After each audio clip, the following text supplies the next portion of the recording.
Hello, today we'll be discussing about authentication factors. When user have to prove themselves for their identity, the computer systems will offer many different kind of authentication techniques, and some of them are we'll be discussing now. First one is something you know. It is the most common authentication technique, and talking about the passwords, it is most commonly used and it comes under something you know, because the password is something that the user remembers and he enters into a system during the authentication process.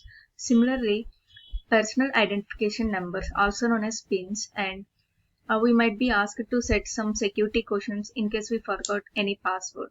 So these will also come under something you know. And next one is something you are. It is the second authentication factor, and the biometric authentication techniques measure one of our physical characters. It may be fingerprint or iris or our face recognition.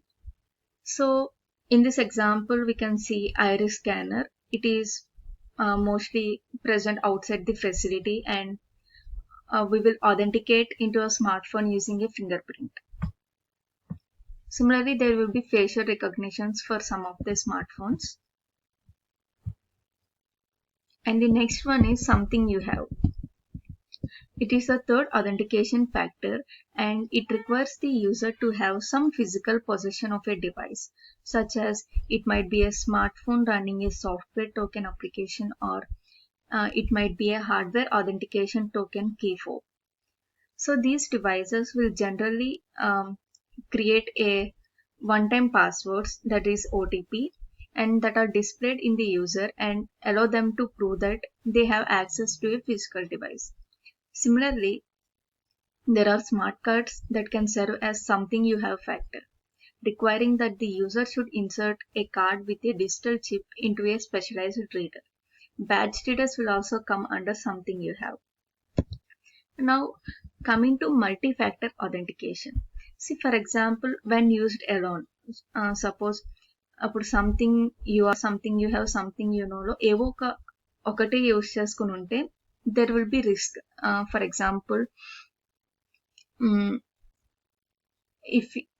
if you have something you know and the attacker might steal a user's password, right, through a phishing attack.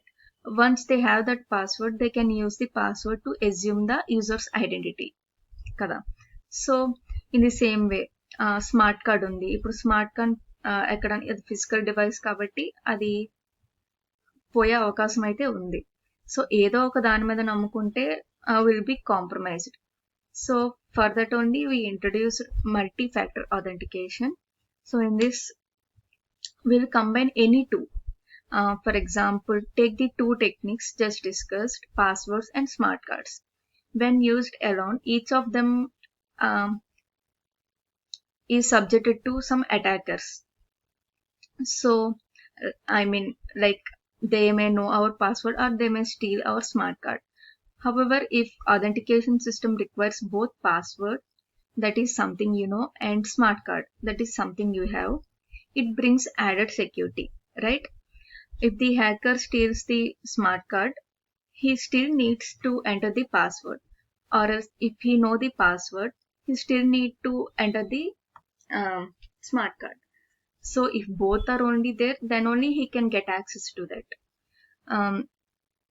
Similarly, you can combine other factors as well. For example, a fingerprint reader, that is something you are, might require the entry of a pin. So this is another example of multi-factor authentication. But an important note is that both should be different. Like, we can't combine both fingerprint and iris scanner in one thing and say that it is a multi-factor authentication. Both should be of different.